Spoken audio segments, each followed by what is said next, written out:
तो चरक सूत्र 3, चैप्टर का नाम आरगवद्य अध्याय। सबसे पहले कह रहे हैं कि बाह्य प्रयोगार्थ आरगवद का प्रयोग करते हैं, मना शिलालेय का प्रयोग करते हैं, इसके अलावा कुछ और द्रव्य उनका प्रयोग करते हैं। किसके साथ करते हैं? तो कह रहे हैं सरसों का तेल मिला के, यानी सरसव तेल मिलाकर, और गाय के पित्त की भावना देके द्रव्य में।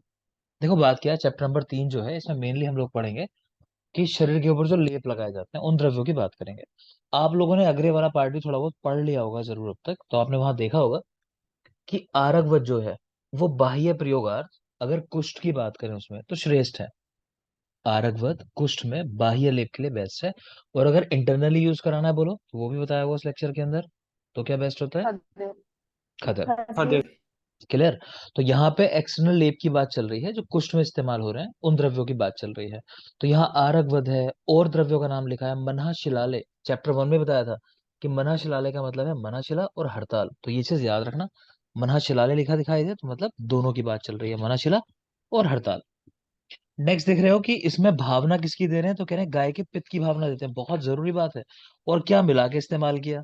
तो साथ में मिलाया इसमें सरसों का तेल, कटु तेल जो होता है वो साथ में मिला के तब इसको प्रयोग कराया। तो ये बात आप याद रखोगे। पिछले चैप्टर में आपने देखा था एक सवाल पूछा जाता है वहां कि कुल कितने यवागु का उल्लेख है, तो वहां कितने यवागु थे बोलो? 22। 22 + 6। ठीक है। तो वहां जो यवागु संख्या 28 थी, या फिर उसको हम ज्यादा स्पेसिफिक कर रहे थे तो 22 + 6, यानी 22 यवागु और 6 पेय थे। यहाँ अगर आप देखोगे इस चैप्टर के अंदर कितने कुल चूर्ण बताए गए हैं तो 32। नंबर लिख सकते हो, और नहीं लिखा है यहाँ तो 32 सिद्धतम चूर्ण इसमें बताए गए हैं। ठीक है, चूर्ण उनका प्रदेय बनाने के लिए, तो नंबर याद रखो। 32 सिद्धतम चूर्ण प्रदेय इस चैप्टर के अंदर आए हैं। क्लियर। अब सारे जरूरी नहीं है, कुछ जरूरी है, उनकी बात कर लेते हैं। तो बाह्य प्रयोगार्थ आरगवत कुष्ठ के अंदर बेस्ट है। मनाशिलालय का मतलब है मनाशिला और हड़ताल। चाहो तो यहीं आप लिख सकते हो मनाशिला, हड़ताल, और तीसरा लिख लो गोरी पाषाण। तो मेनली ये तीन द्रव्य हम लोग पढ़ेंगे जिनके अंदर आर्सेनिक होता है। आर्सेनिक एक तरह का पॉइजन होता है। ठीक है। तो मनाशिला, इसका केमिकल फॉर्मूला लिख लो। लिखेंगे AS2S2। हरताल AS2S3। और गोरी पाषाण AS2O3।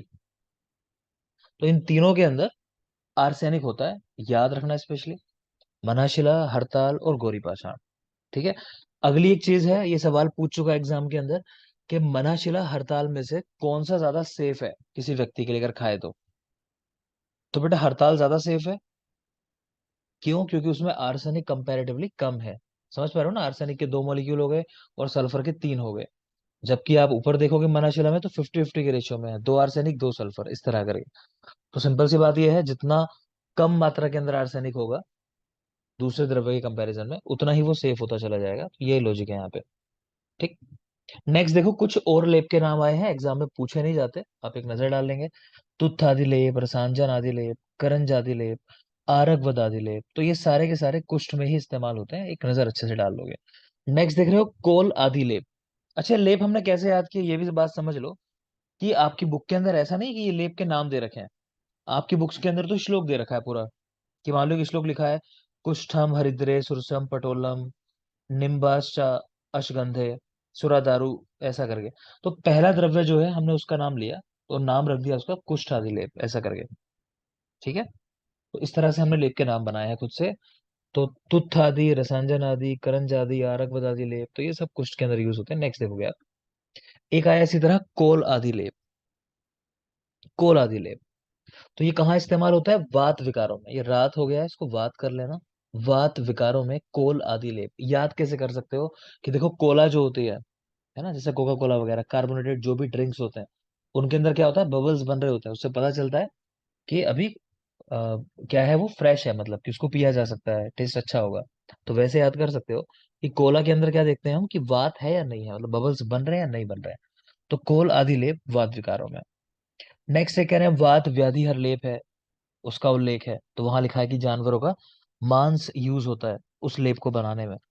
तो जानवरों का मांस जो है, तो मांस ये वात को हरने वाला होता है, उस पॉइंट ऑफ व्यू से वात हर है।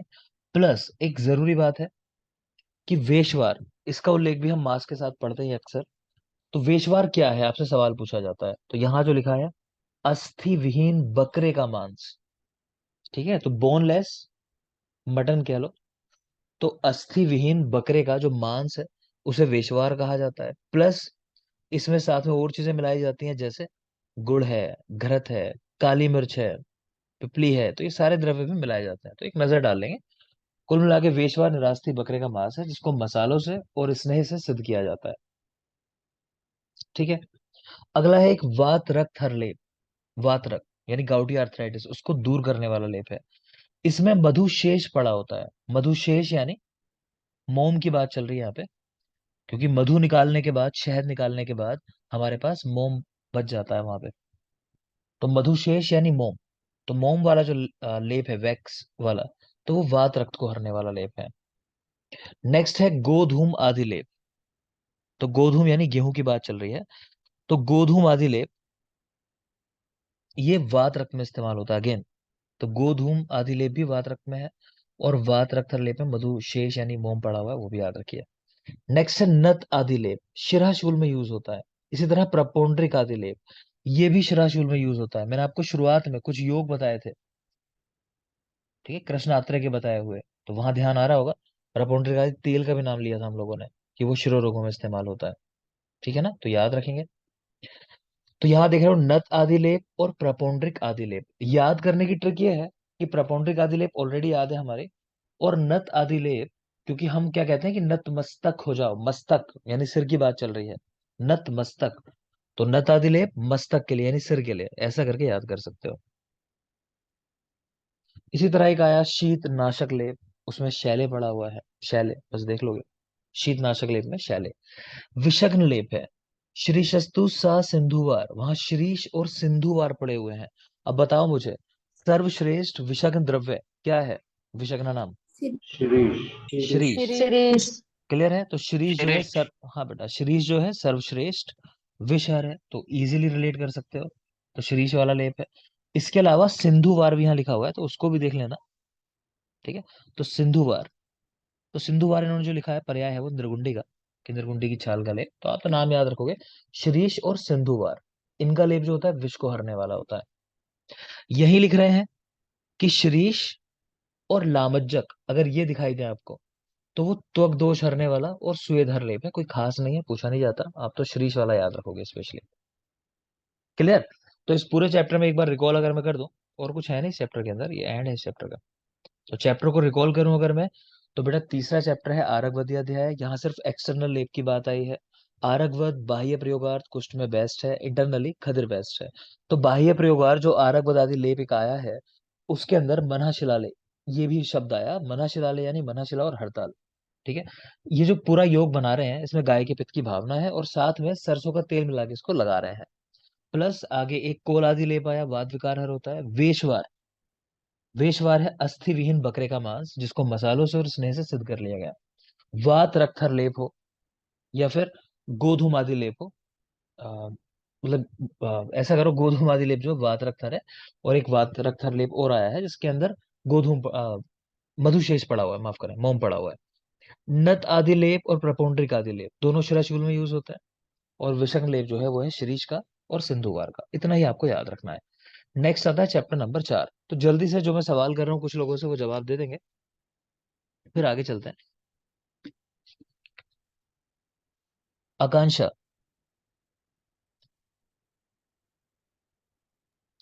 आकांक्षा सर बेटा मेरे पास सर मेरे पास लेक्चर ही नहीं थे। मैंने आपको मैसेज किया था और आपने सेंड नहीं किया। ग्रुप में ऐड नहीं किया आकांक्षा मैंने आपको? नहीं किया? चलो कोई बात नहीं, अभी एक मैसेज छोड़ देना दोबारा से। शिप्रा आप बताएंगे। शिप्रा, जी सर। बेटा लेखनीय महाकषाय की द्रव्य जो मैंने याद कराए हो, जो ध्यान आते हो। सर लेखनीय। और कोई बता पाएगा?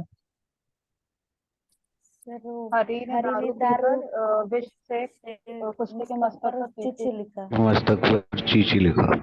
ठीक है। चलो नेक्स्ट बता दोगे, महेश।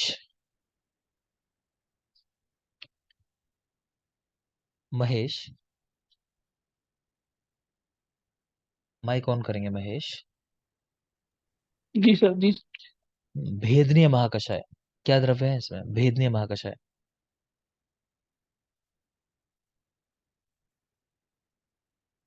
अच्छा, आचार्य शारंगधर ने क्या उदाहरण दिया है भेदनीय द्रव्यों में? बताया होगा मैंने साथ साथ लेक्चर में वहाँ। सर कुटकी। कुटकी दिया है। त्रिव्रत तो नहीं दिया, त्रिव्रत कहाँ दिया है फिर? त्रिवृत तो रेचन है सर। रेचन है। नेक्स्ट बताओगे चलो। और कोई बताओ, चलो पहले जो सवाल पूछा था उसका जवाब दे दो। कोई और भेदनीय द्रव्यों में क्या क्या सुबह देखें? उठ सुबह उठकर। सुबह उठकर सुबह उठकर चीची का भेद बताया। ठीक है, ठीक है बेटा। चलो नेक्स्ट बोल दोगे अनंत। जी सर। अनंत प्रजा स्थापन महाकषाय सुना दोगे? जी सर। प्रजा स्थापन महाकषाय।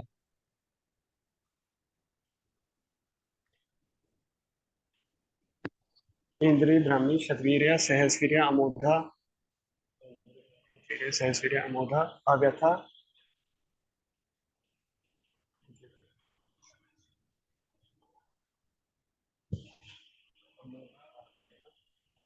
और कोई?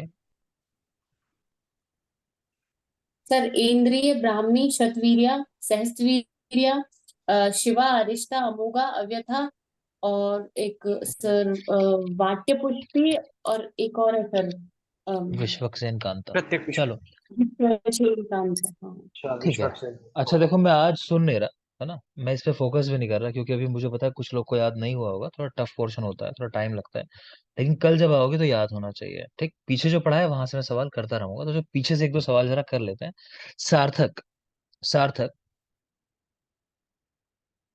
जल्दी से जवाब दो, बड़ा टाइम नहीं लगा उतना। सार्थक, यस सर। अत्यग्नि रोग में कौन सी यवागु यस सर। पढ़ते हो? अत्यग्नि रोग में कौन सी यवागु देखिए? सर आपकी आवाज नहीं आ रही है। बेटा बाकी लोग को मेरी वॉइस क्लियर है ना? Yes sir. सार्थक आपके सिग्नल शायद प्रॉपर नहीं है। ठीक है, माइक ऑफ कर लोगे आप? सार्थक आप माइक ऑफ कर लोगे? सोनिका आप बोलिए। सोनिका बोलो बेटा। हेलो, हाँ जी सर। बताइए बेटा।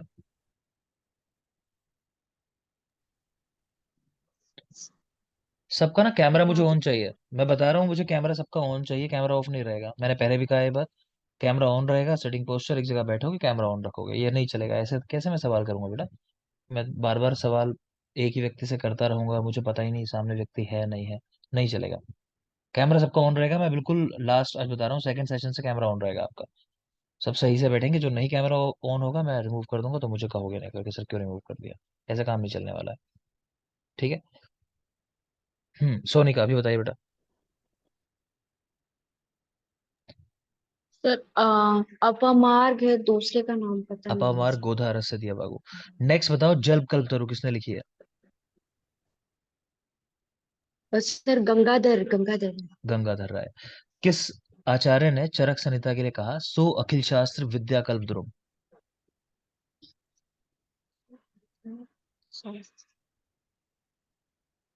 और कोई? चक्रपाणी सर। और कोई? गंगाधर। राइट। गंगाधर राय। ठीक है। गंगाधर। ठीक है, नेक्स्ट सवाल रिम्पी आपके लिए है। Yes sir. बेटा चरक संहिता के प्रथम प्रतिसंस्कर्ता कौन है? प्रति संस्कृता चरक। चरक खुद है, ठीक है। द्रडबल ने चरक संहिता का संपूर्ण किया। एक शब्द आया स्पेसिफिक कि इस वृत्ति से किया संपूर्ण, वो क्या वृत्ति है? शिलोच वृत्ति। शिलोच वृत्ति। नेक्स्ट बताओगे किस रोग के अंदर अजा वृत्ति का उल्लेख आया है? राजक्षमा। राजक्षमा में, ठीक है। नेक्स्ट बताएंगे शेफाली। शेफाली, जी सर। बेटा वार्तिककार कौन है? परिहार वार्तिक आषाढ़ वर्मा। बेटा परिहार वर्ती का नहीं पूछ रहा जी मैं, पूछ रहा सर। हूँ वार्तिककार कौन है। स्पेशली ये सवाल आया हुआ एग्जाम के अंदर। और कोई? सर शीर स्वामी दत्त। ठीक है, तो शीर स्वामी दत्त। ठीक है, आपने भी जवाब जो दिया वो थोड़ा लेकिन आपको कंफ्यूज कर देगा एग्जाम में, इसलिए मैंने पूछा। याद रखो, वार्तिककार पूछे तो शीर स्वामी दत्त आंसर लगाना है। नेक्स्ट बताएंगे चरक संहिता पर पहली टीका कौन सी हुई थी? आप ही के लिए है सवाल अभी। शेफाली बेटा आप ही के लिए सवाल है अभी। चरकन्यास। चरकन्यास। चरकोपस्कार किसने? चरकन्यास। चरकोपस्कार किसने लिखी?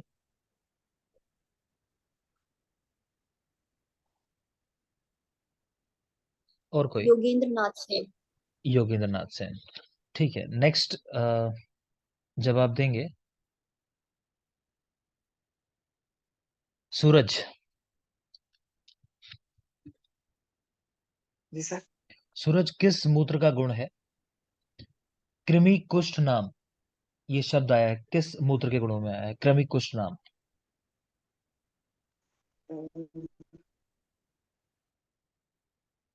और कोई? हाथी। मूत्र हाथी। हस्ती हाथी। मूत्र। ठीक है, अगला सवाल है आप ही के लिए। किस मूत्र के गुणों में लिखा है कि उसका रस क्षारीय होता है, कि वो क्षारीय है?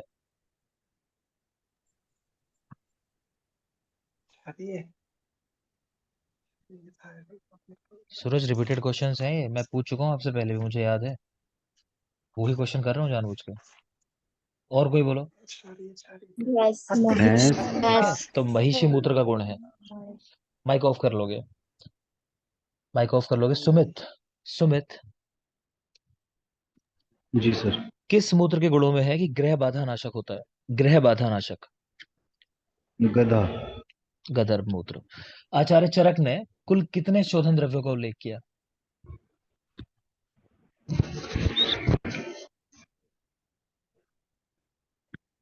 और कोई? शोर। छः। छह शोधन छह। द्रव्य। ठीक है, 6 शोधन द्रव्य हैं। चलो ये बता दोगे कि अश्मंता का प्रयोग किस काम में होता है? शोधन तो कराता है, क्या शोधन कराता है? वमन कराएगा, विरेचन कराएगा, दोनों कराता है? सर वमन, वमन कराए। वमन कराता है। ठीक है, चलो आगे पढ़ते हैं, है ना? तो मैं सवाल करता रहूंगा बेटा, याद रखो कि कभी भी जब मुझे लगेगा बीच में रोक के मैं सवाल करूंगा, तो आपको बिल्कुल रेडी रहना है, वेट नहीं करना सर बोलेंगे कल सुनूंगा, मैं ऐसा नहीं टाइम दूंगा कभी भी, ठीक? तो डेली आपको प्रिपेयर्ड रहना है। चैप्टर 4 उम्मीद करता हूँ लगभग पढ़ लिया होगा, पूरा तो रटना नहीं है ना, जितना कुछ बुक में लिखा है, लेकिन जो मैंने आपको पढ़ाया एटलीस्ट कोशिश करो उसको याद रखो। क्वेश्चन तो उसके अलावा भी आ सकते हैं, लेकिन इतना तो कम से कम याद होना चाहिए। ठीक है, तो कल का टाइम और दे रहा हूँ, याद कर लो। वापिस आ जाते हैं चैप्टर नंबर 5 के ऊपर। चैप्टर का नाम है मात्रा शीत्य अध्याय। जिस किसी को सर लेक्चर ना मिला हो, हाँ बेटा। सर ये सर स्टार्टिंग वाला स्टार्टिंग पार्ट का निकला पार्ट था नहीं इसका। था सर, ये कॉमन टिप से था उसमें। अच्छा, कॉमन टिप्स से था, स्टार्टिंग का पार्ट नहीं था। ठीक है, चलो मैं बता देता हूँ। याद करने की ट्रिक जो थी वो तो थी ना, वो जरूरी था। हाँ सर, चलो वहां ठीक से है, ही था। अच्छी बात है, वो जरूरी था, वो नहीं छूटना चाहिए था। चलो देख लेते हैं फिर शुरुआत में क्या लिखा हुआ है, देखोगे। चैप्टर नंबर 4 है, स्टार्टिंग से देखते हैं, फिर जहां से पढ़ा दिया मुझे बता देना कि कहाँ से हो चुका है उस लेक्चर में। तो चरक सूत्र 4 चैप्टर का नाम है षड विरेचन शत आश्रित अध्याय।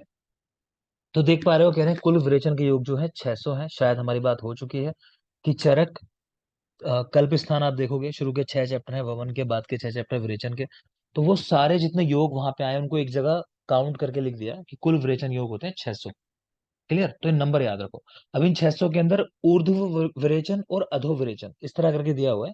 तो जो वमन द्रव्य है ना, या जो वमन होता है, उसके लिए भी वहां पे विरेचन शब्द यूज कर दिया, लेकिन ऊर्ध्व विरेचन ऐसा करके लिख दिया, तो इसीलिए टोटल 600 हो जाते हैं। एक बात तो ये याद रखोगे। नेक्स्ट लिख रहे हैं कि कुल कषाय कल्पनाएं कितनी है? बेटा योनिया नहीं है, इसको कषाय कल्पना कर लोगे, है ना, सही वर्ड कर लोगे। कुल कषाय कल्पनाएं तो 5 है। स्वरस, कल्प, क्वाथ या शरज जिसको आप कहते हो, शीत और फांड, ये कहलाती है पंच कषाय कल्पना। बिल्कुल याद रखेंगे। नेक्स्ट देख रहे हो? सर ये सर जो एक्सक्यूज मी सर। हाँ बोलिए। हाँ सर, ये जो कसाई योनियां भी तो सर इतनी होती है ना, 5। हाँ, योनियां भी 5 होती हैं, तो मधुर अम्ल कटु क्लियर। कसाई। ठीक है, लवण रस की नहीं और होती है, ये जो बस ये याद करना होता है। हाँ, बस हाँ। लवण रस के अलावा बाकी 5 की होती हैं, लेकिन ये जो लिखी है 5, ये है पंच कषाय कल्पनाएं। ठीक, चाहो जो लिख लो, जो बोल रहे हैं बात वो भी यहाँ लिख लो। कषाय योनिया तो लिख लो, वो भी 5 ही है। तो जो आपके रस है मधुर, अम्ल, लवण, कटु, तिक्त, कषाय, तो उनमें लवण छोड़ दो, बाकी पांचों रस लिख देने हैं, है ना। लवण रस की कषाय योनि नहीं होती, तो ऐसा करके याद रखना है। क्लियर? आगे देखिए, महाकषाय की संख्या 50 और कषाय की संख्या 500, तो ये क्या चीज है? तो बेटा महाकषाय 50 है, तो आपने जो याद किए हैं, तो प्रत्येक महाकषाय में आप देखते हो कि 10 द्रव्य होते हैं, तो वो 10-10 की जो ग्रुपिंग कर दी है उसी को कह दिया महाकषाय। कुल 50 महाकषाय हैं, 10 से मल्टीप्लाई करोगे, टोटल नंबर ऑफ द्रव्य निकल के आ जाएंगे 500। ठीक है। अब ये द्रव्य 500 तो आते हैं, आपसे एग्जाम में पूछा जाए कि 50 महाकषाय के अंदर कुल कितने कषाय का उल्लेख है, तो आंसर आप 500 ही लगाओगे। क्लियर। लेकिन ऐसा नहीं है कि ओरिजिनली 500 अलग अलग द्रव्य है वहां, एक ही द्रव्य कई बार रिपीट भी हुआ है। जैसे अगर मैं बात करूं तो यष्टि मधु मुलेठी, तो वो कई बार रिपीट हुआ है, तो अभी देखेंगे हम लोग, है ना। चित्रक है, और बहुत सारे द्रव्य हैं जो रिपीट हुए हैं, अभी देखेंगे आगे क्या लिखा हुआ है। फिलहाल देखिए, तो 50 हो गए महाकषाय और कषाय हो गए 500। ठीक। यहाँ जो एक श्लोक देख पा रहे हो, इसी श्लोक में ऐसा लिखा हुआ है कि जो 50 महाकषाय हैं उनका उल्लेख कर दिया गया। इस तरह करके आचार्य के द्वारा जो भी चिकित्सा में उपयोगी द्रव्य हैं उनको ना तो बहुत ज्यादा विस्तार से बताया गया कि वो चाहते मान लो 10 की जगह 1000 भी बता सकते थे, है ना, और ना ही बहुत शॉर्ट में बताया गया। तो वो ये कह रहे हैं, ना ही विस्तरस्य प्रमाणमस्ति ना चा अप्यति संक्षेपो। तो बस ये वर्ड याद रखना, ये जो इनका उल्लेख हुआ है ना तो ज्यादा विस्तार से हुआ है ना ही ज्यादा शॉर्ट में हुआ है। तो पूछ ले कभी किसके लिए कहा गया, तो महाकषाय के लिए कहा गया इनके लिए। ठीक है। तो यहाँ वही लिख रहे हैं कि लवण रस के अलावा बाकी सबकी कषाय योनियां है, तो ये वर्ड ठीक करना है आपको, कषाय योनियां है। तो जैसे पीछे गलती चली आ रही है वो उस तरह की है। तो लवण रस के अतिरिक्त अन्य सभी की कषाय योनियां है। तेषाम कर्मसु बाह्येषु योगम आभ्यंतरेषु च संयोगम च प्रयोगम च यो वेद सा भिषग्वरा। ये श्लोक इसलिए है कि जो भी चिकित्सक इन महाकषाय का प्रयोग जानता है कि इंटरनली कैसे यूज करना है, एक्सटर्नली कैसे यूज करना है, तो वो ही सभी चिकित्सकों में श्रेष्ठ है। तो जनरली अब रेफरेंस वाले सवाल आपके यहाँ आते हैं नहीं एग्जाम के अंदर, तो हम इन पे इतना फोकस करते भी नहीं है। आप देख लो उठा के, पिछले 6-7 साल हो गए लगभग, अब रेफरेंस नहीं पूछ रहा है एग्जाम के अंदर। ठीक। कोई बहुत ही जरूरी खास बात होगी तो वो पूछेगा, जैसे ऐसा पूछने मान लो कि भाई चरक के अंदर मर्म का उल्लेख कहाँ पे आया है, तो चरक ने नहीं किया उल्लेख। ठीक है। या किस आचार्य ने मेनली मर्मों का उल्लेख किया, तो सुश्रुत ने किया है। किसने धमनी मर्म का उल्लेख किया, तो अष्टांग हृदय ने किया है। तो स्पेसिफिक बात पूछता है, अब श्लोक नहीं पूछता कि ये श्लोक किसका है। क्लियर। आगे देखें। बल्कि एक पॉइंट जरूरी है, आपको मैंने पीछे पढ़ाया होगा कि किस आचार्य ने तत्वविद चिकित्सक का उल्लेख किया। तत्वविद बोलो। आचार्य चरक। ठीक है। तो आचार्य चरक ने किया है कि भाई आपको चीजों को जानना चाहिए, ना कि सिर्फ उनके नाम से, ना कि उनके रूप से खाली, तो उनको प्रयोग करना आना चाहिए। जो प्रयोग करना जानता है वो है तत्वविद। तो ऐसा चरक में मिलता है हमें उल्लेख। खैर आगे आ जाओगे, तो यहां से हमारे महाकषाय की बात शुरू होगी। तो द्रव्यों का कर्मात्मक वर्गीकरण चरक सूत्र 4 में, यानी इसी चैप्टर के अंदर है कि कर्म के आधार पर द्रव्यों को लिखा गया है। तो कर्म के अनुसार कुल 50 महाकषाय बताए गए। प्रत्येक महाकषाय 10 द्रव्य है उसके अंदर। ठीक है। उन्हीं को कषाय भी कह देते हैं कि प्रत्येक महाकषाय में 10 कषाय हैं, या फिर कह लो 10 द्रव्य हैं। तो इस तरह कुल कषाय या द्रव्यों की संख्या 500 हो जाती है। लेकिन मैंने कहा एक ही द्रव्य रिपीट हुआ कई कई बार, तो यष्टि मधु या मुलैठी जो है, ग्लिसराइजा ग्लब्रा, बोटनिकल नेम आपको याद करने हैं। मुझे नहीं सारे याद हैं, मुझे कुछ याद है। जब भी मुझे याद होगा तो समझ लो कि मैं आपसे पूछूंगा उस समय, जो नाम एटलीस्ट मुझे आता होगा मैं जरूर पूछूंगा आपसे। तो ये आपका काम है। द्रव्य गुण भाव प्रकाश कल हम लोगों ने पढ़ी थी, तो आपका काम क्या है बेटा, उसमें करीब 200-250 बॉटनिकल नेम दिए हुए हैं, तो उनको डेली हैबिट में ले आओगे। अपना 10-15 नाम डेली के याद करने हैं। एक साथ याद करने जाओगे 200 बच्चों के नाम तो नहीं याद होंगे, है ना। क्लास में डेली 5-10 लोग के नाम याद करने की कोशिश करते हैं तो हो जाता है, तो ऐसे ही उनको करना है। डेली 10 लोगों से जान पहचान बढ़ा लोगे कि अच्छा ये 10 नए लोग मैं अब जानता हूँ या जानते हूँ। आगे देखिए। तो मधुक यानी मुलेठी 11 बार इसका उल्लेख आया। सवाल पूछा जा चुका है इसके ऊपर कि चरक में कितनी बार रिपीट हुआ और सुश्रुत में कितनी बार रिपीट हुआ। चाहो तो लिख सकते हो, सुश्रुत में 7 बार आया है। सात बार। राइट। हाँ बेटा, वहां गण है, उन गणों में 7 बार आया है। तो मधु 11 बार, पिपली 9 बार, अभ्या यानी हरित की 7 बार। आरती कितनी वैरायटी है पिपली की, माफ करें अभ्या की। सर 5 नहीं। सात। 7 वैरायटी है बेटा। ठीक है, कल पढ़ी है हमने सारी। सोनल कौन सी वैरायटी बेस्ट है अभ्या की। सर चेतकी, विजया, विजया सुकुमार में बेस्ट है। चेतकी। सुकुमारों में है चेतकी, अदरवाइज विजया ही आंसर लगाना है। शब्द को पकड़ो, देखो सब चीजें आप ठीक बोलोगे लेकिन फिर भी गलत हो जाएंगी, सही आंसर आते हुए भी गलत हो जाएंगे सारे, तो ध्यान देना है एग्जैक्ट वर्डिंग क्या यूज की जा रही है। तो मुलेठी 11 बार, पिपली 9 बार, अभ्यास 7 बार, चंदन चित्रक वचा कंटकारी ये 6 बार, और मोथा जो है उसको कह रहे हैं 5 बार। तो जनरली बाकी का पूछता ही नहीं है वो। तो फोकस किस पे रखना है मेनली, यष्टि मधु के ऊपर, 11 और 7। ठीक। आगे देखें तो कई द्रव्य ऐसे हैं जो कई कई महाकषाय में आए हैं। इस तरह करके अगर आप काउंट करने जाओ कि एक द्रव्य को हम तो एक ही बार काउंट करेंगे, तो कुल संख्या 500 नहीं होती, फिर वो संख्या घट के रह जाती है 274। 274 द्रव्य हैं ओरिजिनली। क्लियर? तो एक और शब्द आया, आप देखो महाकषाय के लिए, दशेमानी, यानी 10-10 के कितने पेयर हैं, ग्रुप हैं मतलब, तो 50 दशेमानी है। तो आपसे पूछ ले कि कुल कितने दशेमानी, तो आंसर 50 लगाना है। ठीक है, तो इन्हीं को महाकषाय भी कहते हैं। जो पहला महाकषाय आचार्य चरक ने उल्लेख किया जिसका, तो वो है जीवनीय महाकषाय। और सबसे लास्ट वाला जो उन्होंने उल्लेख किया है वो है व्यय स्थापन महाकषाय। दोनों याद रखने, अगर भूल जाओ तो ऐसा कर लो कि भाई जीवन है और पूरी जिंदगी इसी में निकल जाती है कि जीवन कैसे बनाए रखे हैं हम लोग, है ना। तो जीवन और व्यय स्थापन, तो ऐसा याद रखना। तो जीवनीय और व्यय स्थापन महाकषाय। यहाँ पे आप कुछ नंबर देख पा रहे हो, 64, 64, 73, 55, 55। ठीक है, तो ये बाद वाले चाहे भूल जाओ, 55, 55 कोई मतलब नहीं है। ये क्या है, कुल 50 महाकषाय हैं ये जो लिखे हुए हैं ना। तो ये इस तरह से हैं, 6+4+6+4+3+5+5+5+5+5, इनको काउंट करने जाओगे तो 50 हो जाते हैं पूरे, 50 महाकषाय। ठीक, इस नंबर को भी याद करने की जरूरत नहीं है, आप छोड़ दो, वो नंबर भी याद नहीं करना चाहते तो आप सिंपल सी बात याद रखो जो यहाँ लिखी हुई है, कि ऐसे महाकषाय जिनके एंड में अग्न शब्द है। अग्न, ये मैंने लिखा है ना, अग्न और निय करके लिखा है। तो जिन महाकषाय के एंड में अग्न शब्द है या फिर निय शब्द है, तो अग्न वाले उदाहरण अगर मैं दो लिखना चाहूँ तो लिख लो यहीं पे, उदाहरण लिख लो, तृप्तिघ्न आदि, ऐसा कर लो आप, तो आपको समझ में आएगा। इनको मत लिखो, मेरे वाले उदाहरण नहीं, अपने नए उदाहरण लिखो, ब्रैकेट में लिखो तृप्तिघ्न आदि, और निय का उदाहरण लिखो जीवनी आदि। तो मैं क्या कर रहा हूँ, आपको पहला जो ग्रुप आया ना उस नाम से, उसका नाम लिखवा रहा हूँ, जिससे एग्जाम में कभी ऐसे पूछना चाहे भी तो संभावना है कि वही नाम रख के पूछेगा। ठीक है, तो जीवनी आदि और तृप्तिघ्न आदि, ऐसे ऐसे कुल 6 महाकषाय हैं। 6 महाकषाय हैं, कि 6 हैं तृप्तिघ्न आदि और 6 हैं जीवनी आदि। जिनको नहीं समझ आया एक बार समझ लो मैं क्या कहना चाह रहा हूँ, शायद कंफ्यूज कर रही हो मेरी बात। तो बेटा ऐसा है कि जैसे महाकषाय है कुछ जिनके एंड में निय वर्ड आता है, जैसे जीवनीय, भृंगनीय, लेखनीय, भेदनीय, संधानीय और दीपनीय। तो ये कुल 6 हैं। बात समझ में आ रही है? जिनके एंड में निय आता है वो 6 हैं कुल। इसी तरह जिनके एंड में अग्न शब्द आता है, जैसे तृप्तिघ्न, अर्शोघ्न, कुष्ठघ्न, कंडुघ्न, क्रमिघ्न, विषघ्न। तो उदाहरण मैंने आपको बता दिया, बस आगे इसी तरह समझना है। तो जिनके एंड में अग्न आता है और जिनके एंड में निय आता है, इस तरह के कुल छह छह वर्ग हैं या महाकषाय हैं। तो ये हो गए टोटल 12। बात समझ में आ रही है? छह वो। इसी तरह जिनके एंड में कह रहे हैं ना और या, ये लेटर आते हैं, ऐसे वाले 4-4 हैं। उदाहरण लिख लो आप। तो या वाले में लिखो बल्ले आदि, या वालों में बल्ले आदि, और ना वालों में जैसे स्तन्य जनन आदि, ऐसा लिख लो, लिख लेंगे ब्रैकेट में। ठीक है, स्तन्य जनन आदि और दूसरा बल्ले आदि।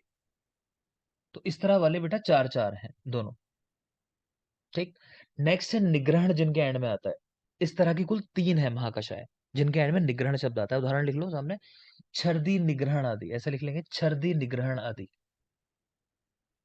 तो 3 इस तरह के महाकषाय हैं जिनके एंड में निग्रहण शब्द आता है।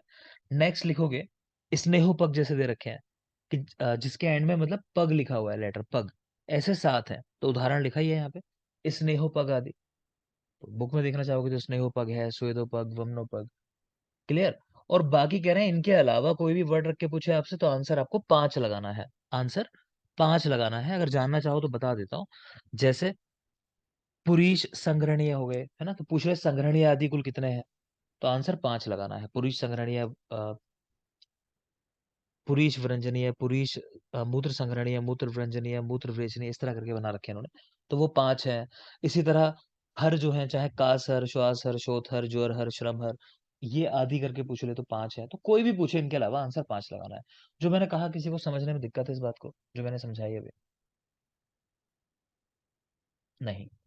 ठीक है, तो आपको याद रखना है। मैं इस तरह याद रखता था इसको, जो मैंने वर्ड लिखे हैं कि घुन्नी है, मतलब घुन्नी कई लोग होते हैं जो अंदर बात रखते हैं। हमारे यहाँ एक वर्ड यूज होता है कि जो अपने अंदर बात रखते हैं, किसी को बताते नहीं है कि उनके अंदर क्या चल रहा है, तो उसे हम घुन्नी कह देते हैं कि बड़ा घुन्नी है, कि बात बताता नहीं है। तो उसी पे याद रखता था मैं इसको कि घुन्नी है ऐसा करके, तो अग्नि है याद रह जाता है। तो वो 6 है। इसी तरह कि नए, है ना, कि नया नया कुछ लेके आने वाला हूँ मैं, कितनी चीजें, 4 चीजें नई लेके आने वाला हूँ। तो ये 4 जो है ये नया है, ये सामान जो है, ये 4 चीजें जो है, तो नया मतलब ना और या वाले। बाकी निग्रहण 3 और पग 7। पग मतलब हो गए कदम चलना। तो जैसे 7 फेरे लेते हैं ना, 7 पग ऐसा करके याद कर सकते हो। तो 7 फेरे लेते हैं, तो उस तरह याद कर सकते हो, पग वाले 7 हैं, बाकी सारे 5 5 हैं। क्लियर? आगे देखो अभी। कह रहे हैं कि कुल 50 दशमानी या 50 महाकषाय के अंदर 500 द्रव्य हैं, लेकिन सिंगल सिंगल काउंट करें तो 274 आते हैं। इन 274 में से 274 में से 92 द्रव्यों के ऊपर चक्रपाणि ने टीका किया। बोलो उनकी टीका का नाम क्या है चरक के ऊपर? आयुर्वेद दीपिका। आयुर्वेद आयुर्वेद दीपिका। दीपिका। ठीक है, चलो टाइम एक ब्रेक का हो रहा है, तो ब्रेक लेते हैं। और मैं एक आपको ना अच्छा काम करता हूँ, एक नई आईडी शेयर कर रहा हूँ तीनों ग्रुप के अंदर। तो हम लंबा ब्रेक नहीं करेंगे, 5 मिनट के बाद वो सेकंड आईडी से आप ज्वाइन कर लोगे, जो दूसरी आईडी मैं आपको दे रहा हूँ। 5 मिनट्स में उस दूसरी आईडी से ज्वाइन कर लोगे, 10 मिनट का ब्रेक नहीं करेंगे, 5 मिनट का ब्रेक होगा। क्लियर? दूसरी आईडी से ज्वाइन कर लोगे तुरंत, with in 5 minutes. Thank you.